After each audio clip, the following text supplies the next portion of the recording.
Magandang araw sa ating lahat mga kalakbay at malugod po namin kayong tinatanggap sa Season 3 ng Usapang K, kung saan ating pag-uusapan ang mga espiritual na mga pananaw at mga kwentong kapupulutan ninyo ng aral. Simulan po natin ang ating programa sa isang panalangin. Sa ngalan ng Ama, ng Anak at ng Espiritu Santo. Amen. Ama naming may kapal, itinuturo sa amin ng aming pananampalataya na ang iyong anak na si Jesucristo ay namatay at muling nabuhay upang hanguin kami sa kamatayan. Yayamang ang aming mga kapatid na yumao ay nahimlay na may pag-asa kay Kristo, loobin mong sa huling araw ay makasama nila siya sa kanyang malwalhating muling pagkabuhay. Inululuhog namin ito sa pamamagitan ni Jesucristo kasama ng Espiritu Santo magpa sa walang hanggan. Amen. Kapayapaan kailanman ang igawad ng may kapal sa yumaong ating mahal.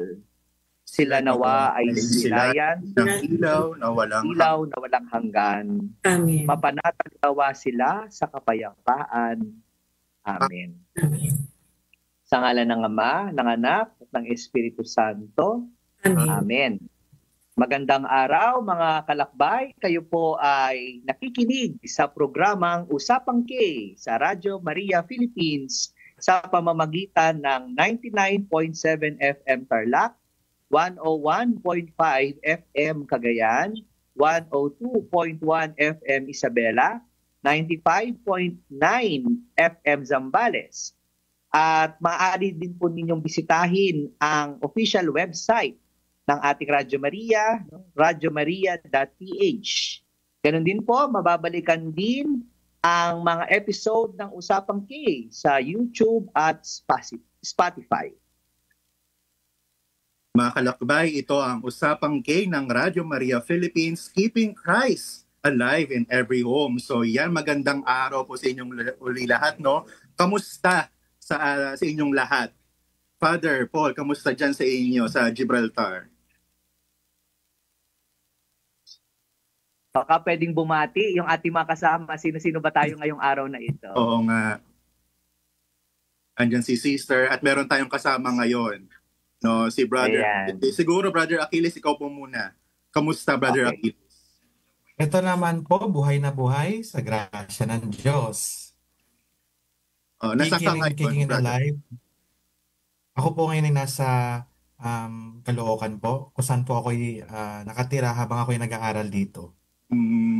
Maraming salamat Brother Achilles. Anong kinukuha mong course, Brother Achilles, para sa mga tagapakinig? No? Parang ba ngayon ka lang nila na kasama o nakasama? Ngayon lang namin ikaw nakasama pala. Siguro naman po na ako po isang medical student first year po. At saka Father, baka naman po naalala niyo pa po, hindi po ito yung first guesting ko po sa inyo. Ayan, yun ang gusto kong marinig eh, baka nga hindi. Sige, kailan ba? Ilang beses ka na ba nakasama sa Usapang K? Yung on-site po na yung on-site guesting ko po from Iloilo, nung Candelaria. Ay, oo nga pala. Last year. Tama ba? Oo. Para siyang Hindi, last nun year si na, last Brother. February. Ditong February. Okay, sorry. Oo, para siyang nagre-report sa atin live from Iloilo, no, about Candelaria. Hilaria. Oo. And, oo nga. And Sister Marisa? Hello po. Magandang araw sa inyong lahat. Nasa bahay po ako with my family. Wow. Ayan. Nakabakasyon si Sister ng ilang araw. Siyempre, ako din. Paul. Pasyon din po ako ngayon. Oo, lahat kayo ha? Nasa Saan ka Iloilo ba? po ngayon. No, live na live sa Iloilo. No, at sana Wow. kamusta sa inyong lahat mga kalakbay at sana kayo ay nasa mabuting kalagayan ngayon, no? Kasi nung mga nakaraang linggo, mga nakaraang araw sunod-sunod po tayong ginigimbal ng lindol, no? Tsaka ng bagyo. Bagyo, ayan. Sana kayo ay nasa maayos na kalagayan po lahat. Ikaw naman, Oo, Paul. laging safe. Oh, nandito pa rin ako sa Gibraltar. No? So, dito wala naman. Malayo kami sa mga sakuna. Thank God. No? Pero sa atin, no, sa Pilipinas, siguro yun nga katulad nung nasabi mo, no, tayo ay laging mag-iingat. At the same time, syempre lagi tayong magdasal. Di ba, na sana'y lagi tayong protection na ng ating Panginoon. Okay, so ngayon, ano ba ang ating usapan, no? Sige, ano ko na, sabihin ko na. No? So, introduce mo na ang ating topic for tonight. Ngayon. So, tuwing Undas o Araw ng mga Santo at Araw ng mga Kaluluwa, muling ginugunita ng mga Katoliko ang dalawang magkaugnay na katotohanan sa ating pananampalataya, ang kabanalan at ang buhay na walang hanggan. Ang All Saints Day na sineselebrate natin tuwing November 1 po, yan, malapit na po yan, ay paalala ng marami ng nauna sa atin sa landas na kabanalan, mga banal na tumugon ng buong puso sa tawag ng Diyos. Ipinagdiriwang din natin sila hindi lang bilang huwarang kundi bilang patunay na posible ang kabanalan sa araw-araw na buhay. Samantala, ang All Saints Day o commemoration of all faithful departed na isi-celebrate naman natin sa ikalawang araw ng November ay pagkakataon para ipagdasal ang mga yumao nating mahal sa buhay sa pamamagitan ng ating mga panalangin, sakripisyo at misa. Ipinapakikita natin ang ating pananampalataya sa Communion of Saints na ang simbahan sa langit, lupa at purgatorio ay iisang pamilya ng Diyos. Mahalaga ang Undas dahil ito ay pagdiriwang ng pag-ibig na ang pag-ibig ay mas malakas kaysa sa kamatayan. Habang nag-aalay tayo ng kandila, bulaklak at panalangin, ipinahahayag natin na ang ating mga mahal sa buhay ay hindi nawala, kundi nasa piling ng Diyos at naghihintay na muling pagkikita sa buhay na walang hanggan. So yun, ang ating topic today ay Undas. Yes. Nung mga bata ba kayo, paano kayo namulat no ng inyong mga magulang, mga kamag-anak no tungkol sa Undas? Ikaw, Achilles, paano ka naging aware sa Undas? Siguro, looking back, ang first memories ko ng Undas, not so much yung sa radio celebration natin. Parang, pagbukas mo ng TV noon, kung naalala niyo, mga gabi ng lagim, ganun. Parang before, pag sinabing November 1, at least sa mga bata before, may there is this certain na may takot or what. Kasi magdiriwang tayo ng patay, ganun. Pero as someone na lumaki sa isang family at sa isang community na very much ingrained ang pananampalataya, for us, yung paniniwala natin dun sa yung buhay sa kabila, yung sa buhay na walang hanggan, yung naging sandigan ng kung paano ko tinitingnan ito ng ganito. Kumbaga, pag November 1, magsisimba. Pero magsisimba, kumbaga, in honor of all the saints na nauna na sa atin na may or may not be named, na kumbaga, lahat ng mga nasa langit, santo kasi yan. Although, there is this connotation kasi among people na November 1 para sa mga patay din yan eh. Siguro, dahil na rin sa naging practice later on, pero if you look at what yung pinagdiriwang ng simbahan and even in the liturgy, na focus talaga siya dun sa reality na ito yung ating kahihinatnan, ito yung ating goal talaga. So, as much as we want to pray also for those who are departed, challenge din kasi ito sa atin na tayo ay tumulad sa kanilang buhay kabanalan. Na, kumbaga, yung mga santong yan, hindi sila yung people na alienated sa experience natin bilang tao. Kumbaga, naghirap sila sa buhay na ito.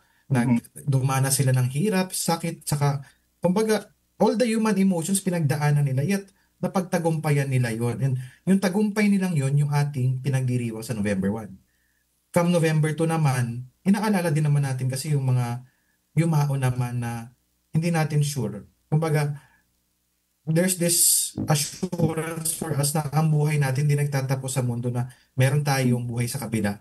Nakasama pa rin natin sila. Na kumbaga yung kanilang souls ay buhay na buhay pa rin. Na pinagdarasal nila natin na yung kapahingahang walang hanggan for them. Kaya for the whole, for example, yung first 8 days of November, we visit cemeteries na the church grants indulgence dun sa mga taong ito na applicable dun sa mga souls lang. Yung mga ganong practices na inano na, kumbaga, nag-translate sa Filipino culture na dinadalaw natin, talagang inaalala natin itong mga taong ito na hindi sila mababaon sa limot. Parang ganun ang pakiwari ko dun sa mga ano na yan, sa pagdiriwang natin na 2 araw na yan. Ako naman siguro, no, namulat ako kasi ako, laking 90s ako. No? Kasi nung 90s talagang usong-uso yung pag, alam mo malapit na ang November or Undas, kapag may mga nag-advertise na sa TV, yung mga katatokatan na pinapalabas, no, yung Magandang Gabi Bayan, yung mga ganyan. Pero nung time na yun, hindi pa ako aware kung ano ang Undas. Not unless nung dumating yung panahon na minsan nakauwi ako dito sa amin sa Iloilo, no, na kami ay dumalaw sa sementeryo. At yung dalaw na yon, hindi siya dalaw na may araw, dalaw namin is yung gabi. No, naalala ko na may picture pa kami dati, no, nung dalawa pa yung nakalibing doon sa lupa namin sa cemetery, yung lolo ko sa side ng mom ko, tsaka yung lolo na asawa ng lola ko, no. Yun na naalala ko, pero hindi pa ako aware kung ano talaga yung celebration ng Undas noon. Unlike ngayon, na syempre meron na tayong social media at medyo, may awareness na tayo, no, kung ano talaga ang Undas, no. We celebrate the All Souls Day and All Saints Day, no. Ikaw ba, sister, kamusta? Paano ka naging aware tungkol sa celebration ng Undas? Kasi kami parang naririnig ko sa mga matatanda, in particular sa lola ko, yung Undas. In fact, nung bata kami, parang 1 week before the Undas, nagpapalinis na ng sementeryo, tapos nagpapapintura, tapos ay doon kami natutulog actually sa sementeryo. So 31 ng gabi, pupunta na kami with some of my cousins and some of my aunts. Tapos yung lola ko, doon kami natutulog sa sementeryo. Tapos it's more of parang reunion din. Parang 1 linggo maghahakot na ng mga tubig, ng kalan, ng pagkain. Tapos ay syempre yung pagdadasal, yung pag-aalay ng mga bulaklak, naka-prepare, well-prepared yung mga flowers. Tapos ay yung kandila. Tapos siyempre yung papamisa. Tapos yung pagpapabindisyon ng puntod. So yun yung nakalakihan ko na every October 31, doon na kami matutulog. Tapos ay hanggang November 1 yun, hanggang gabi. Tapos magdadatingan yung mga, kasi malaking family yung sa side ng mother ko eh. So doon din nakalibing yung mga lola ko sa tuhod. No, yung lola ng lola ko na nandun na yung parang at the same time reunion din. So, kasi bihira lang magkita yung mga ibang relatives, tapos yung time na parang nagkakausap, yung kung meron ding reconciliation, kung di man nagkikita, something like that. So yun yung kinamulatan ko na the way that we celebrate yung Undas. Basta naandun yung prayer, yung candles, yung flowers, yung misa, tsaka yung gathering together as a family. Taga saan po ba kayo, sister, na probinsya? Sa Quezon City lang kami. Ay, napakalapit. Nalaloma, meron kaming, kasi parang may taas yun eh, parang may taas pa. Kaya pwede talaga kaming matulog doon sa cemetery. May mausoleo. Oo, mausoleo. May taas siya, meron siyang CR. Kaya pwede kaming matulog doon sa ano na yun. Surprisingly, no, dito pala sa Metro Manila, may ganun na palang mga kagawian, no? Kasi akala ko dati sa probinsya lang yun, yung mga nangyayari overnight, no? Sa inyo ba, Father Paul, ganun din ba ang ginagawa ninyo pag-Undas? Sa akin, siguro, hindi ko mahihiwalay yung birthday ko sa Halloween. So, kasi ang aking birthday ay 30th ng October. So, mga 2 days or 3 days before ng Undas. So, kaya yung memory ko palagi ng Undas konektado sa aking birthday, no. Anyway, by the way pala, babatiin ko na rin yung mga may birthday ngayong araw. No? Naalala ko lang. Si Bishop Jun Sipalay. No? Birthday niya ngayon. Opo. Happy birthday po, Bishop. Naalala ko nung novices kami, talagang nagmanyanita pa kami for him. Tapos may isa akong batchmate na pare, no, na sa na siya ngayon sa Pampanga, si Father Francis Malyari. Yan, birthday din niya ngayon. At saka si Doktora Pat Punsalan. Yan, sponsor natin yan sa CCNE. So maraming salamat kay Doktora Pat. Birthday din niya ngayon. Yan, so happy birthday sa kanila. So yun nga, konektado siya sa Halloween. Tapos lagi ko sinasabi parang triduum yung aking celebration kasi katulad ng sinabi ni Sister, no, yung handaan, no, yung reunion, nangyayari din yan ng November 1, no, which is yun yung traditional na pagpunta natin sa sementeryo. No, maalala ko lang ito, sinesearch ko dito. Sabi yung UNDAS is an acronym for Unos Días de los Almas y de los Santos. No? Kaya doon nanggaling yung UNDAS na UN, tapos Días de los Almas, yung A, y de los Santos. Yan. So, kaya siya UNDAS. So, anyway, although November 2 talaga yung All Souls Day, nagse-celebrate tayo ng UNDAS ng November 1. Yun nga, doon nangyayari yung mga reunion. Tapos madagdag ko lang sa sinabi ni Sister, yung doon daw nangyayari yung mga reconciliation, di ba? Doon din nangyayari yung pagpapakilala ng mga kamag-anak. Diba? Lagi kong binabanggit dito pag nag-homily ako sa Patay, no, nakapagka sa Pilipinas, parang fiesta yung ating November 1, no, kasi nag-uuwian lahat ng mga magkakamag-anak. And hindi lang yung mga buhay ang nagkakakilala, kundi pati yung mga patay. No, kasi pinapakilala natin sa younger generation, ito puntod ng lolo mo to, yung lolo mo pala Simba, di ba? Ito puntod ng lola mo yan, yung lola mo, kilala yan bilang pala Rosario, di ba? So, in a way, pinapakilala rin natin yung younger generation sa older generation, and then, pinapakilala rin natin sila sa younger, di ba? Yung mga kamag-anak nating namayapa na lola, ito po, apo mo na to, di ba? Minsan naririnig natin kahit, ewan ko kung naririnig pa tayo nila, no? Pero ganun pa rin, no? Parang we treat them as if buhay pa sila, di ba? Bakit, since nabanggit mo nga yan, Father, na nagiging gathering talaga yung patay, no? Lalo na dito sa Pilipinas, no? Kapag may isang kamag-anak na namatay, doon lahat nagsisiuwian. Yeah. Pansin niyo yun? Oo. Kaya hindi mo na minsan nililibing yung patay kasi may inaantay, mga ganyan. Yun na nga. Pero pag birthday... Kaya nga, di ba, kung minsan, yun, pag sa mga patay, yun din ang isang tinatanong natin, kailan po ba yung libing? Di ba? Tapos sasabihin, next week pa. Tapos sasabihin natin, bakit meron pa po bang inaantay? Oo. Di ba? And usually, mga nasa abroad yan. Di ba? Okay. So, bakit ba natin tinatawag na ang mga namatay o makabilang buhay na faithful departed o mga tapat na yumao? Bakit kahit sa dulo ng buhay ay may reference pa din tayo ng paglalakbay? So, sino makakasagot po? Sinong gustong mauna? Ako, may sagot na ako. Mauna ang Father. Sige, ladies first. Yes, una.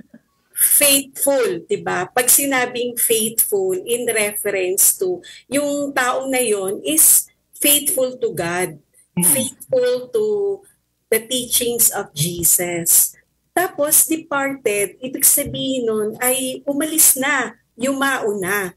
So yung taong yon nung nabubuhay siya ay faithful siya sa Diyos.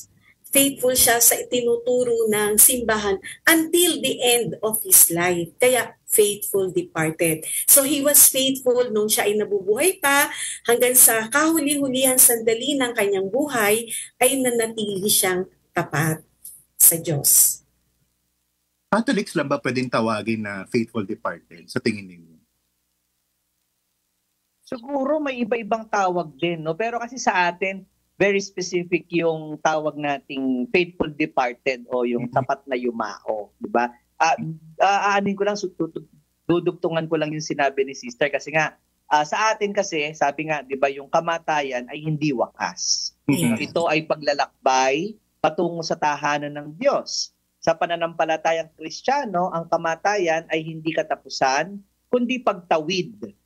Ang mismong katagang pagpasok sa kabilang buhay ay nagpapahiwatig na may patutunguhan. So hindi ito ang katapusan, kundi sila ay naglalakbay pa rin. Kaya yumao, kumbaga ubalik siya sa isang lugar patungo sa isang lugar. No, katulad ng sinasabi ng ating Panginoon, di ba? Sa bahay ng aking ama ay maraming tahanan, pupunta ako doon upang ihanda ang inyong matitirhan. Di ba? Kaya napaka-positive ng words na yan galing kay John 14:2-3. Di ba? Kapag nagninisa sa patay, parang ina-anticipate mo na mayroon palang lugar na nakahanda para sa iyo. No, kaya nga, hindi ganun kahirap ang umalis. No, kasi alam mong pinaghahandaan yung pupuntahan mo. Di ba sa atin naman, ganun din, di ba? Excited tayong pumunta, lalo na kung alam nating pinaghandaan yung ating pupuntahan. Ang ganda, Father. Ang ganda nung yung salitang yon, ano? Yung may nakalaan na lugar na inihahanda sa atin ng Panginoon. Ang ganda, di ba? Parang gives us hope na kahit na nahihirapan ako sa buhay na ito, ay may nakalaang lugar, no, na inihanda sa akin ng Diyos Ama. Di ba? Ang ganda nun. Oo, parang sa panahon ngayon, kasi parang hindi na nakakatakot yung word na kamatayan. And because of that promise, no, na binigay sa atin ng Panginoon, no, na meron tayong kahahantungan sa kabilang buhay. Kasi noon talaga pag sinabi yung kamatayan, laging inaaniyan, iniiwasan pag-usapan to the point na minsan hindi tayo handa, no, na bigla may namamatay sa mga mahal natin sa buhay, nagkakagulo tayo. Pero this era, no, itong panahon na to, parang yung kamatayan parang hindi naman masasabing normal na, pero pinaghahandaan na, to the point na most of us siguro ay nakabili na ng mga, ano ba yun, ang tawag natin doon, a life plan. Oo, naalala ko yung isang topic natin tungkol sa anointing of the sick. Yes. Di ba? No, ewan ko, naalala ng mga ating kalakbay yung anointing of the sick. Sick pa lang tayo, tapos lagi tayong nag-i-end sa kamatayan. Kamatayan. So ito na talaga yung topic natin for kamatayan. Kamatayan na talaga. Sakto na to. Oo. Hindi nakakatakot, Father, in other words, di ba? Yes. So, kasi nga, ang isa pang naalala ko kapag nagdinisa ako sa patay, although yan, total Halloween naman, di ba? Yung paniniwala natin sa sundo. Yan, yung sundo. Lagi kong binabanggit yun kasi kahit na hindi talaga siya founded, I mean, alam naman natin na kapag namatay ang isang tao, yung kanyang kaluluwa ay pupunta na kaagad kung saan man siya pupunta. Diba? Sa langit, o sa purgatorio, o sa impyerno man. No? At wala nang nakakabalik. No? As we can see sa gospel, di ba? Katulad ng rich man and Lazarus, di ba? Na hindi na siya pwedeng bumalik para i-warn yung kanyang mga kapatid na mayroon palang such a place as Hades or Hell, di ba? Pero, ako, ini-imagine ko yung sundo, yung paniniwala natin na sundo, na kapag mamamatay na yung tao, tapos nandun yung mga kamag-anak, no, yung mga nauna na, I mean, yung nanay niya, tatay niya, lola niya. Kasi sinasabi nila, di ba, parang yung mga malapit ang mamatay, nakikita ko si nanay. Di ba? Ay, nandyan yung lola ko. Sabi niya, sinusundo na ako. And it gives comfort doon sa tao kasi parang itong sumusundo sa kanya ay hindi unfamiliar face. No, kundi isang taong kilala niya, isang taong pinagkakatiwalaan niya, no? Kaya nga kung minsan, 'di ba, sasabihin natin, "Oy, wag ka munang sasama." 'Di ba? Kasi ibig sabihin, kapag sinama na siya, ayun na, katapusan na. No, pero for them, hindi siya nakakatakot kasi nakakakita sila ng mga familiar na mga tao, 'di ba? Kayo ho ba, meron kayo na experience na siguro sa mga kamag-anak, kaibigan ng ganyan na going there, yung patawid na sa kabilang buhay? May ganun ba kayong mga experiences? Yung dying, ibig sabihin, brother? Dying. Oo, meron. Tapos ay, especially sa amin, sa mga madre, no? So, isang magandang tradisyon ng Dominican, yung pagkanta ng salve. Kayo ba, Father, ginagawa niyo din ba yon? sa Yes, so diba, ginagawa pa rin, no? tradition na mamamatay, yung recommendation for the dying, no, yung dasal, no, to accompany the dying person. Tapos yung kakantahan mo ng Salve Regina, yung mga ganyan. So para sa akin, no, ay ang magandang tradisyon nyo na kinalamulatan ko bilang isang madre, no? Bata pa lang akong madre, nakita ko, na-experience ko yung mga sisters namin na dying na, tapos the community, no, ay nakagather sila, ay ganito din sa family, no, na andun yung buong pamilya, kung meron mang hindi pagkakaunawaan, yon, so naghihingi ng kapatawaran ng bawat isa, na sa ganon ay yung ano ba yun, paglakbay niya, tawid niya, no? Ay mas nagiging magaang para dun sa taong yun. Kasi maganda rin yun na you're commending the soul kay Mama Mary, unang-una, no? At sa ating Panginoon, di ba? Eh, sa amin, naalala ko sa mga pare, although ako hindi ko pa na-experience talaga yung naghihingalo na mamamatay na, and then pinagkanta ng salve. Pero kapag nililibing, yun, ginagawa rin natin yun, di ba, ng kumakanta ng salve. Pero recently, naalala ko dito sa UST dati, yung prior. No? Kasi sila yung unang nag-check nun sa isang brother kung namatay na. So yung prior, kasama yung treasurer kung minsan, o kung sino man yung in charge sa may sakit. But they do. No? Sila na ang kumakanta ng Salve Regina.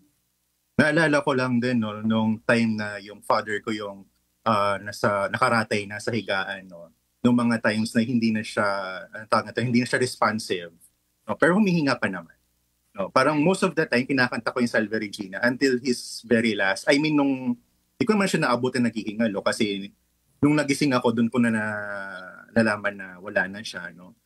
Hindi, akala ko ako lang pala gumagawa, no, yung kumakanta ng Salve Regina, pero tradition pala siya ng mga Dominicans, no, kumanta ng Salve Regina. Kasi totoo yun, you are recommending the soul of the person to the Blessed Virgin Mary, na talagang sure ball pag tinawag mo yung mahal na Birhen, paniguradong sasamahan yung kaluluwa ng mahal mo sa buhay, no, at makatawid sa kabilang buhay.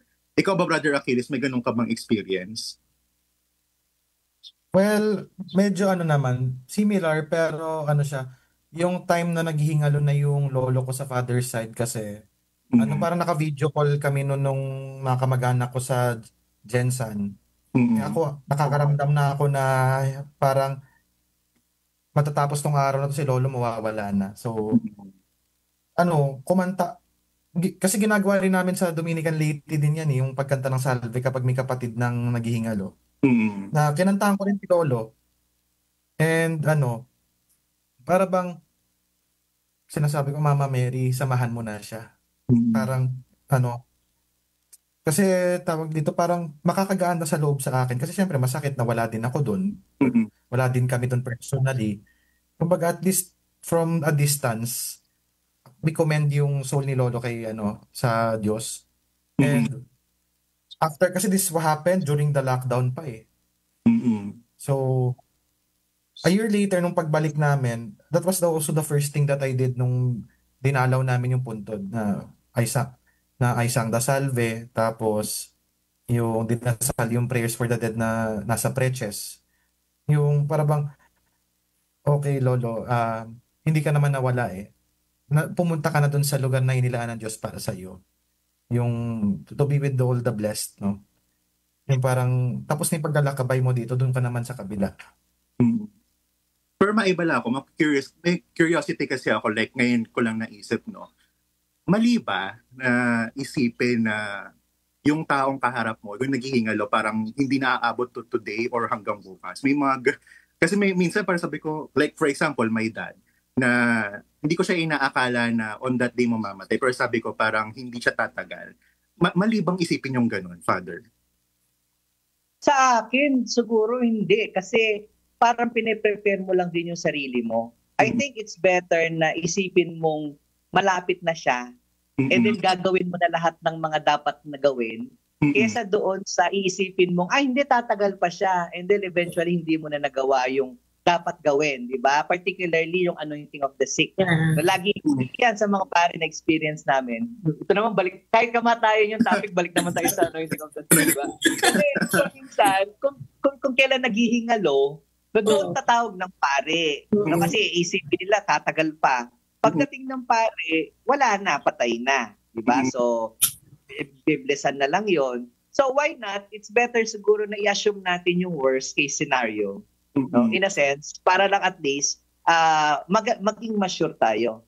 Same thing with praying for souls. Kasi kapag ka nagdadasal tayo sa kaluluwa, ito naalala ko yung parish priest namin, sabi niya, tinanong kasi siya, ilang misa pa yung kailangan namin gawin? Hindi ba tayo sure na nasa langit na? Kasi baka pag nasa langit, sayang lang yung mga pamisa natin. Di ba? Yung pagdarasal natin for them.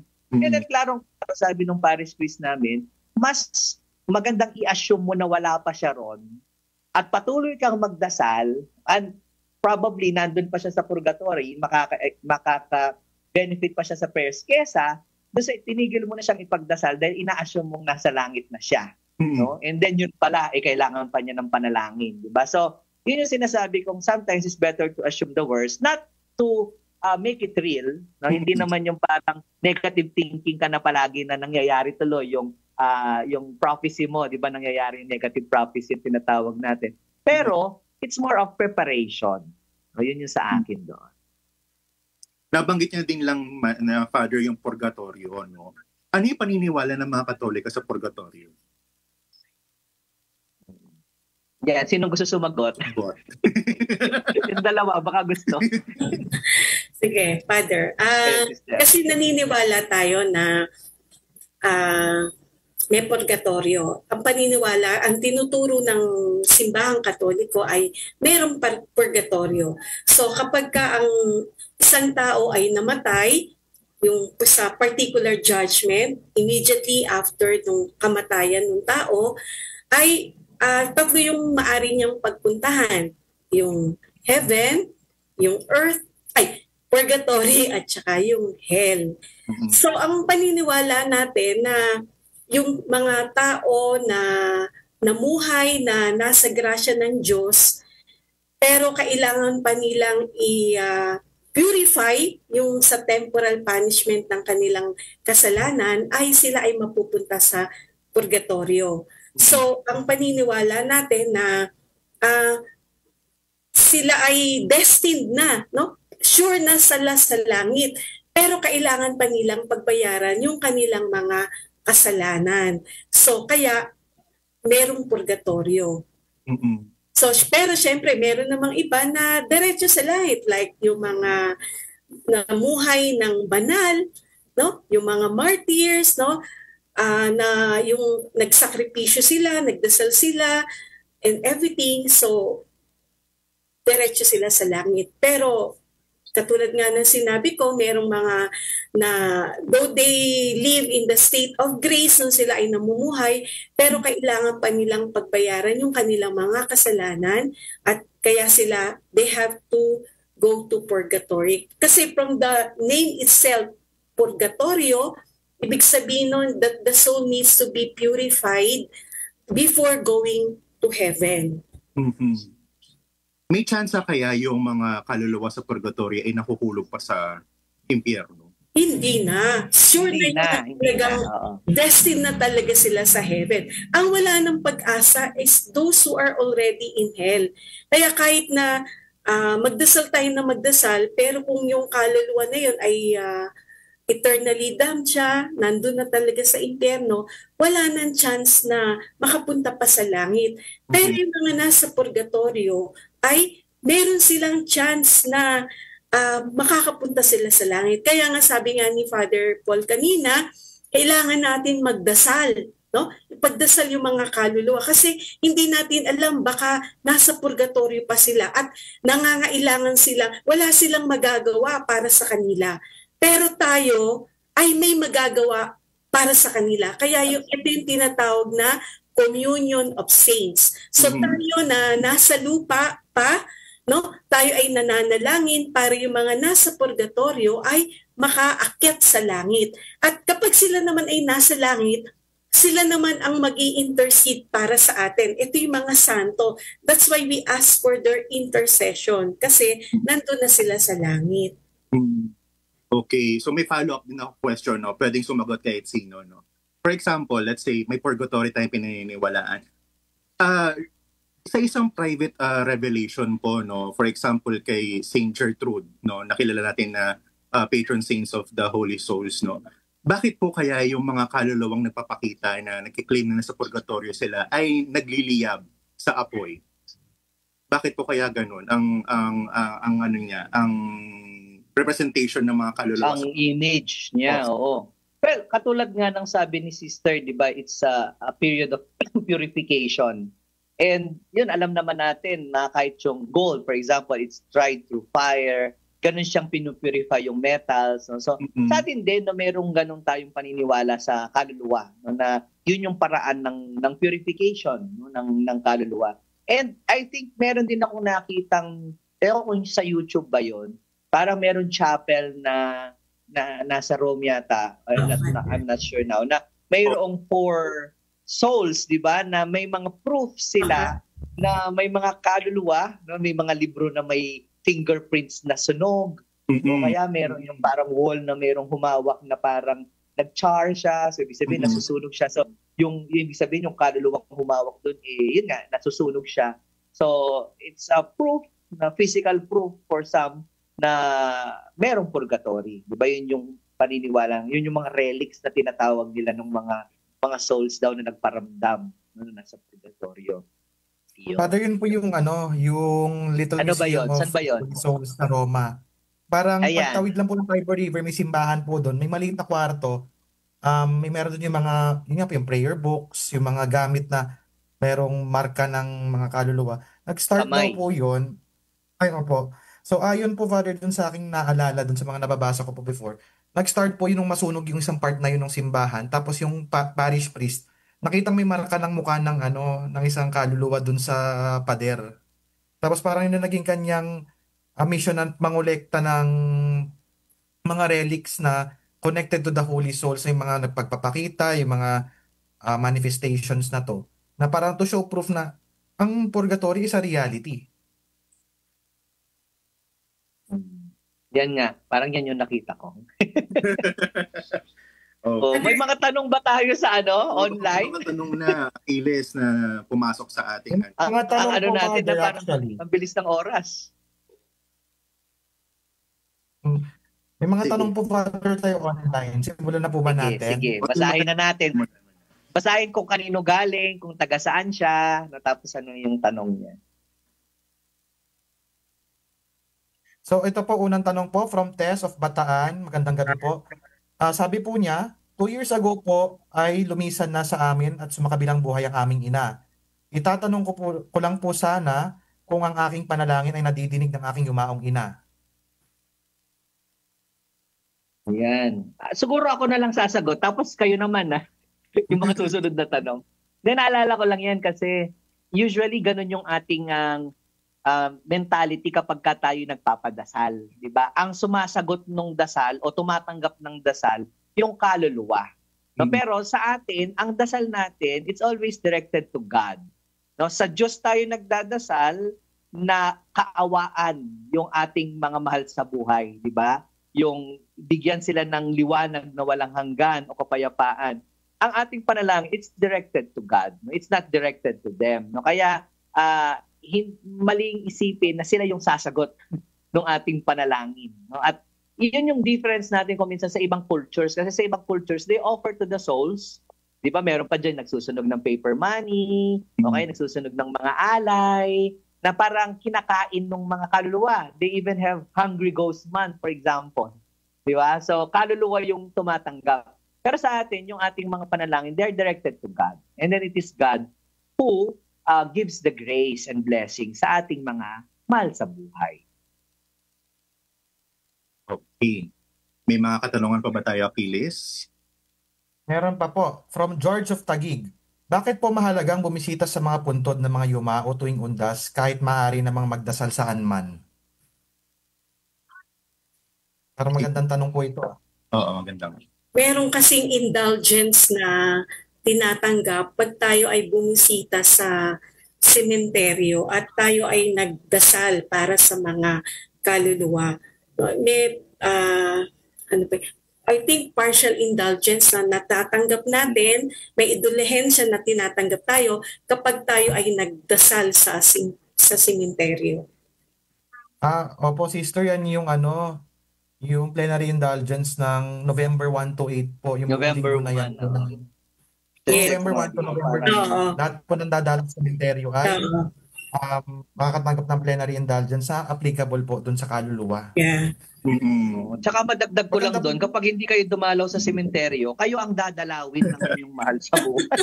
Parang nung pandemic, di ba, yan yung isang tanong nila. Pag daw hindi ka, kasi bawal kang lumabas ng pandemic eh. Tapos sabi, paano po yan? Pag hindi kami dumalaw, kami naman ang dadalawin ng mga namatay. Sabi nila. Ito, sabi dito, iba to. Ito yung Mass for Commemoration of the Faithful. Okay. Pero bago, Sige, ano pa ba? nag-hello muna si Sister Esmeralda. No? Sister Esme, magandang gabi. Hello, Sister Esme, sa mga tagapakinig Hello po. dyan sa Santissimo Rosario Shoutout po sa Parish. inyo. Magbato lang kayo ng mga katanungan na gusto nyo sagutin ho namin ngayong gabi. Ito, nakita ko na. So, sabi rito, a plenary indulgence applicable only to the souls in purgatory is granted to any of the faithful who, on one of the days from November 1 to 8, visit devoutly a cemetery, or who simply pray mentally for the dead, or on All Souls Day, visit a church or chapel with devotion and there recite the Our Father and the Creed. A partial indulgence applicable only to the souls in purgatory is granted to any faithful who, ayan, pareho lang pala. Yun. So, So, mayroon Father, siyang plenary indulgence. November 1 to 8 na visit. Connected nga po yung Father sa ating talakayan about sa purgatorio nga po, no? Na ito po yung makakatulong sa kanilang mapabilis yung kanilang stay doon. Yes. Yan. Kaya nakakatulong talaga pumunta sa sementeryo. At maganda rin siguro pumunta sa sementeryo para mapaalalahanan tayo kung saan tayo huling hahantong Pupunta. punta. Magandang pagninilay, no, of our own death. Kayo ba nagawa niyo na ba yun, yung magnilay sa sementeryo? Actually, opo. Naman. Pasap ng katahimikan sa sementeryo, no? Yung mag-isa ka lang, gano'n. Yeah. Sabi nga ni Father Enrico, naalala ko dati kasi meron daw mga tao nagdadasal para sa katahimikan o kapayapaan. Ayaw na nila ng problema, ayaw na nila ng mga gulo. Sabi niya, ang tanging lugar lang na wala ka nang ma-experience na sakit, na gulo, na away, na chismis, kung nasa sementeryo ka na. No? Kasi doon talaga, wala nang chismis, walang tahimik, dahil walang buhay. Yung mga patay na lahat doon di ba? Pero, ako, hindi ko pa na-experience, yung sinasabi mo, parang pumunta ka lang sa sementeryo para lang mag-reflect, no? Yun ba yung tanong mo? Opo, Oo. ganon. Sa akin parang hindi ko pa nagawa na yun lang ang sadya ko sa pagpunta ron. Pero whenever I visit, no, halimbawa naglibing dito sa Gibraltar, talagang from simbahan, yung sementeryo kasi sa likod lang. So pare, talagang sasamahan mo yung bangkay hanggang dun sa hukay. Hindi mo naman siya sasamahan sa loob ng hukay, pero I mean, sasamahan mo siya sa sementeryo. So, habang naglalakad kami papunta at saka pabalik, lalo pag pabalik mag-isa na lang ako, nagre-reflect ako dun sa mga tombstone kasi ang gaganda ng mga tombstone. Yung sister, di ba, dito sa Spain, ang gaganda ng mga musileo, mga lalaki, maayos Father. Marble. Parang mapapareflect ka talaga, no, na akala mo nasa loob ka nga ng simbahan. Kaya nga, that's another thing, no, talagang may isip mo, it's a holy ground. No, yung sementeryo, kaya nga Campo Santo ang tawag nila It's really a holy place. No? Hindi lang siya spooky o hindi lang siya parang nakakatakot na lugar. No? Kundi isang banal na lugar, actually. It's a holy ground. Yung kasi yung maling paniniwala ng karamihan sa atin, lalo sa mga Pilipino na marami tayong mga pinaniniwala ang mga superstition. No? Mga kaluluwa. o mga kaluluwa, gano'n, na instead na maging holy place siya, ay nagiging place of spookiness. Kaya iniiwasan talaga palagi ang mga sementeryo, lalo na yung usapang kamatayan, which is very wrong. Totoo naman po Yes. yun. Okay, may mga katanungan pa ba tayo, Achilles, na pumasok? Meron pa po. Ito naman po Damdamin from Rose of Pasig. Connected actually itong tanong, Kuya Pao, dun sa usapan lang natin, no? Sa pananampalatayang Kristiyano daw ba, totoo daw ba ang multo? Ang mga napag-usapan natin last time with Father Father Winston. oo. Itong mga multong to hindi naman to yung mga kaluluwa ng mga yumao ng mga kakilala. Kundi ito yung mga evil spirit Evil spirit. Oh. na gumagala sa ating around us para maghasik ng kapalaghan, katatakutan, no, at kasama. Pero kung kamag-anak mo siguro, kung kamag-anak mo, tapos nakita mo, nagparamdam, yun nga, ipagdasal lang. No, kasi iba to dun sa mga multo na, ito may pinapanood lang ako recently, kung saan ko napanood, yung sa Provident Village. Sa KMJS. Sa KMJS ko nakita. Isang linggo doon, ha? No? Galing ko lang isang linggo doon. Yun nga, parang, di ba alam naman natin nung Undoy, yan, maraming mga namatay doon. Tapos merong isang nagpa-interview na may naririnig siyang umiiyak, tapos may nakikita talaga sila. So, yung mga ganun, I mean, you can always pray for the souls talaga ng namatay, kasi may mga namatay doon. Pero yung nananakot, yun yung sinasabi nating evil spirits, no? Kasi nga, yung mga kaluluwa ng mga mahal natin sa buhay, ano na yan eh. Yun nga, katulad sinabi, may particular judgment na yun. Hindi sila, they're not around, no? Na para silang wandering souls, hindi gano'n, sabi ni Father. Kasi sabi ni Father, once namatay na, either punta ka sa langit, sa purgatory, or sa hell, pero hindi sila yung kaluluwa na gumagala. Sabi niya, yung mga yun ay hindi yun yung mga soul, kundi evil spirit yung mga yun. Oo. Na nagpapakita lang sila sa anyo na hindi natin kakatakutan, pero pamilyar. No. Ayun. May iba pa bang katanungan, Achilles, na pumasok? Siguro po last question na po natin ito sa ngayong gabi. Maganda po ito. So from Uno of Tarlac City, bakit po ipinagdarasal ang mga yumao? Sabi po kasi ng ibang pananampalataya, patay nga yan, wala na sila. So bakit pa ipagdadasal?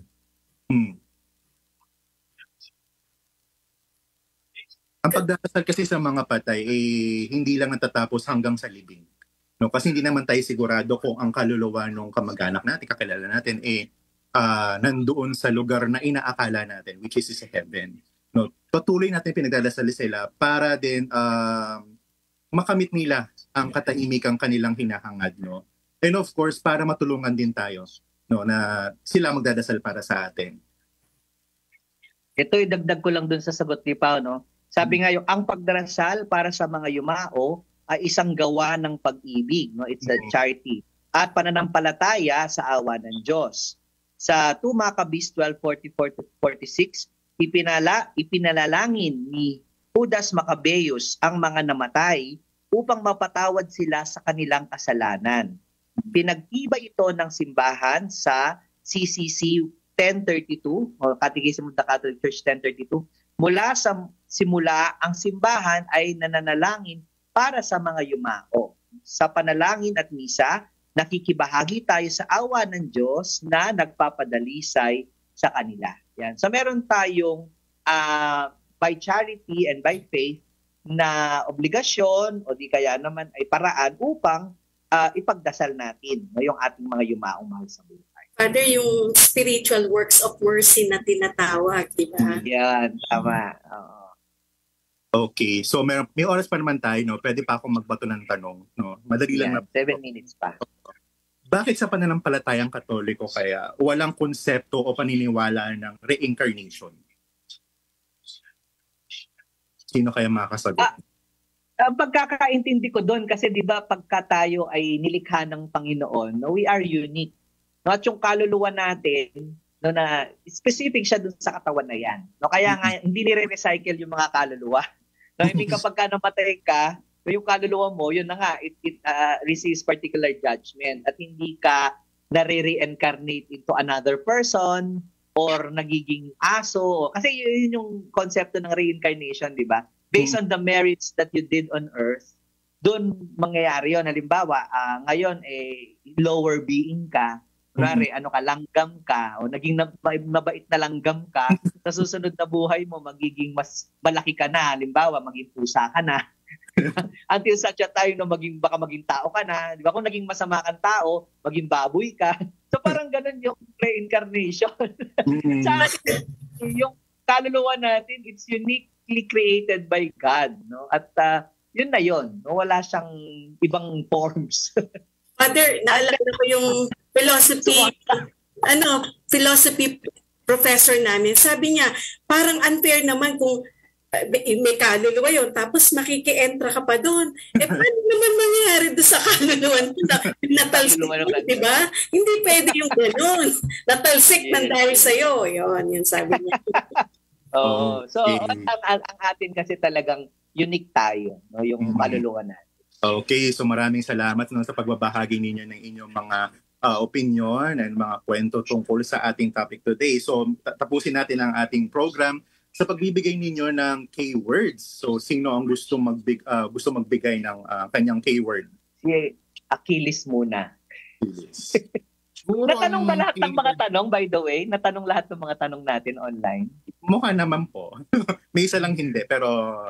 May isa lang po hindi, Father, pero baka po kasi tingin ko nasagot na po siya before. Nasagot na rin before. Okay.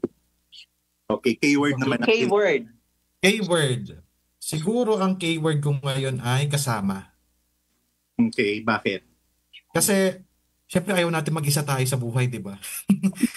Kasi, ang buhay Kristiyano kasi hindi siya, na ikaw ay Kristiyano pa sa sarili mo lang. And nag-extend din yan hanggang kahit patay ka na, kahit ikaw ay sumakabilang buhay na kumbaga, ikaw yung magkakasama kayo bilang isang community, di ba? Kaya nga Communion of Saints tayo na ipanapanalangin natin yung mga yumao.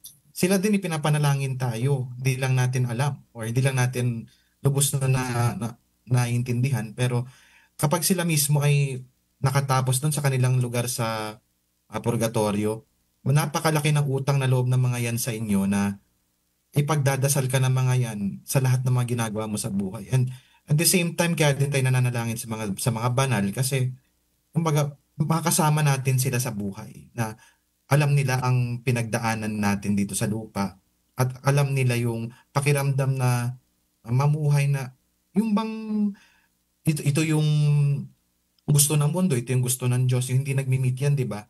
Yung nabuhay sila na binuna nila yung sa Diyos. And supposed to be sa atin ganun din tayo.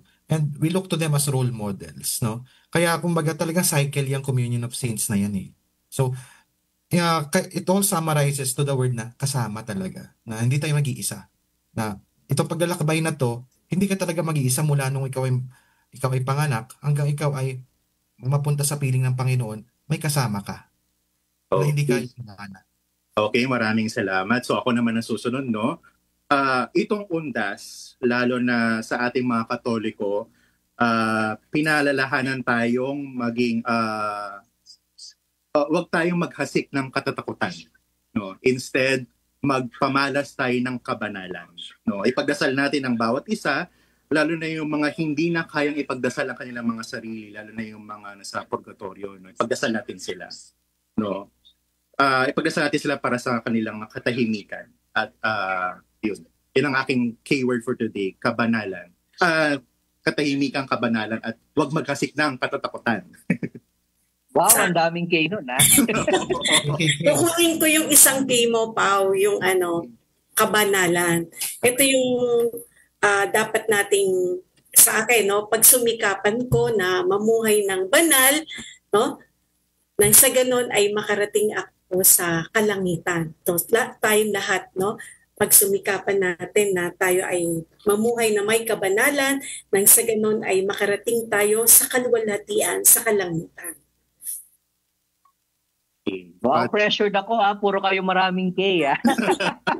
Nakonektado lahat. Siguro Oo. sa akin yung final ko na, yung keyword ko ay kukunin ko dun sa dasal natin. Di ba yung kapayapaan kailanman ang igawad ng may kapal sa yumaong ating mahal. Sila nawa ay silayan ng ilaw na walang hanggan. So, yung akin, yung kapayapaan, tapos yung kaliwanagan, at saka yung kapahingahan din, no, yung peace. Kasi yun yung ipinagdarasal natin para sa ating mga minamahal na mga yumaong kaluluwa na sila ay magkaroon ng kapayapaan, ng kaliwanagan, at saka ng katahimikan. Ayan, maraming salamat po sa inyo lahat, Father, Sister, and Brother Achilles. Maraming salamat sa pagsama ninyo mo sa amin.